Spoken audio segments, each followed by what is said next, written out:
जय श्री कृष्णा। राधे राधे। हर हर महादेव। ओम नमो भगवते वासुदेवाय नमः। जय श्रीमन नारायण। दोस्तों आइए आज हम सब सुनते हैं बैसाख मास में सुनी जाने वाली तुलसी मैया की कहानी। बैसाख का पवित्र पावन महीना चल रहा है। इस पवित्र महीने में थोड़ा सा भी पुण्य हमें बहुत अधिक फल देने वाला होता है। और इस पवित्र महीने के नियम में स्नान और तुलसी की पूजा भक्तों के जीवन को खुशियों से भर देती है। आपको बैसाख मास में कहीं सुनी जाने वाली तुलसी सींचने की कहानी चलिए आइए सुनाते हैं। बैसाख महात्म्य का अध्याय सुनने के बाद यह कहानी जरूर सुने। हाथ में फूल, तिल या चावल दक्षिणा रखें। कहानी शुरू करते हैं। प्रेम भाव से बैसाख मास के ठाकुर जी की जय हो। बहुत पुरानी बात है। एक गांव में एक परिवार रहता था। उस परिवार में माँ, बेटा और बहू थे। बहू बहुत सीधी सादी थी और शांत स्वभाव की थी। और उसी की दूसरी तरफ सास बड़ी झगड़ालू थी और घमंडी बहुत थी। वो अपनी बहू पर बहुत अत्याचार किया करती थी।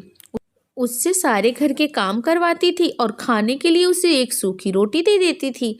अब बहू के पति को तो इस बात को पता ही नहीं था। वो तो सुबह उठते ही खेत में चले जाते थे। सास के कहे अनुसार घर के काम में लग जाता था। बहू भी अपना घर का काम करने लगती थी। एक दिन देखा पड़ोसन नया मटका लाई।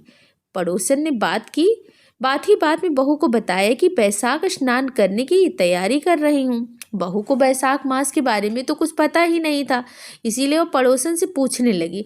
तो पड़ोसन ने उसे पूरी जानकारी देते हुए बताया कि बैसाख का महीना तुरंत फल देने वाला होता है। साथ ही तुलसी माता की महिमा भी बहू को बताई और कहा अगर कोई बैसाख में सिर्फ स्नान करके तुलसी माता को सींच देता है तब भी उससे उसके जीवन की सारी परेशानियों का अंत हो जाता है। अब बहू अपनी सास के व्यवहार से बहुत दुखी थी। उसने सोचा कि तुलसी माता की पूजा प्रताप से मेरे जीवन में सब कुछ ठीक हो जाएगा। यह सोचकर बहू ने अपने मन में तुलसी माता की पूजा और बैसाख स्नान करने का निर्णय लिया। शाम को तुलसी और बैसाख मास की महिमा अपनी सास को बताई। सास बोली कोई ज़रूरत नहीं है कोई नियम करने की, घर के काम करो, बस यही तुम्हारे लिए पूजा पाठ है। अब बहू क्या करती, चुप हो गई। बैसाख शुरू हो गया। अब बहू ने कहा क्या किया जाए, तो वो बहुत जल्दी जल्दी सुबह उठकर नदी पर स्नान करने चली जाती है। वहीं एक घड़े में पानी भरती और तुलसी माता के पौधों को सींच देती। वहीं बैठकर तुलसी माता की कहानी सुन लेती। अब बहू ने यह नियम बना लिया था, सास के जागने से पहले ही घर वापस आकर घर का सारा काम कर लेती थी। अब ये रोज का सिलसिला हो गया था। 15 दिन बीत गए। एक दिन सास बहुत जल्दी उठ गई। उसने देखा कि घर में बहू ही नहीं है, कुछ गड़बड़ लगी। अगले दिन सास जल्दी उठी। उस दिन भी बहू घर में नहीं थी। सास समझ गई कि जरूर ये बैसाख स्नान कर रही होगी और तुलसी सींच रही होगी। अब सास सोचने लगी अगर मैं इसको मुंह से बोलूँगी तो घर में बेकार ही लड़ाई झगड़ा होगा। अब उसने सोचा कि क्या करूं कि बहू का नियम तुड़वाया छुड़वाया जा सके। अगले दिन सास ने उसका मटका बदल दिया। पक्के मटके की जगह कच्चे मिट्टी का मटका रख दिया। सुबह अंधेरे में बहू कच्ची मिट्टी का मटका लेकर नदी पर चली गई। वह बहू ने स्नान किया, फिर उसने मटके में जल भरने के लिए जैसे ही मटका नदी में डुबोया, मटका गल गया, सारी मिट्टी बह गई। अब वह बहू यह देखकर रोने लगी। तुलसी माता के पास जाकर रोने लगी और रोते रोते बोली, तुलसी माता आज मेरा नियम टूट गया, मुझे क्षमा कर दीजिए। तुलसी माता उसके सामने साक्षात रूप से प्रकट हुई और बोली, आज तुमने जल के स्थान पर अपने आंसुओं से मुझे सींचा है, तुम्हारा नियम पूरा हुआ है। बहू ने कहा, माता मैं कल जल भरकर जरूर आऊँगी।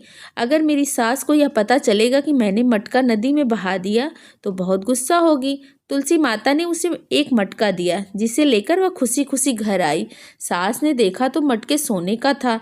अब सास के पूछने पर बहू ने सारी बात बता दी। सास अंदर से बहुत खुश हुई पर बाहर से नाटक कर रही थी। बोली, अगले सोने की जगह सोने के मटके में जल लेकर जाओगी तो गांव वाले तुमसे छीन लेंगे। तुम कल फिर जाना और अपनी तुलसी माता के सामने रोना, दूसरा मटका मांग लेना। अब बहू सीधी सादी थी, उसको तो कुछ ऐसा था ही नहीं, उसको तो कुछ समझ में ही नहीं आया, कुछ मालूम ही नहीं था उसको। वो अगले दिन फिर गई तुलसी माता के पास, जाकर फिर रोने लगी। तुलसी माता ने पूछा कि तुम्हें क्या हुआ। तुलसी माता के पूछने पर उसने सारी बात बता दी। तुलसी माता ने उसे एक चांदी का मटका दिया। बहू चांदी का मटका लेकर घर आई। सास उसकी बहुत खुश हुई। सास ने वह भी मटका उसकी सास ने रख लिया।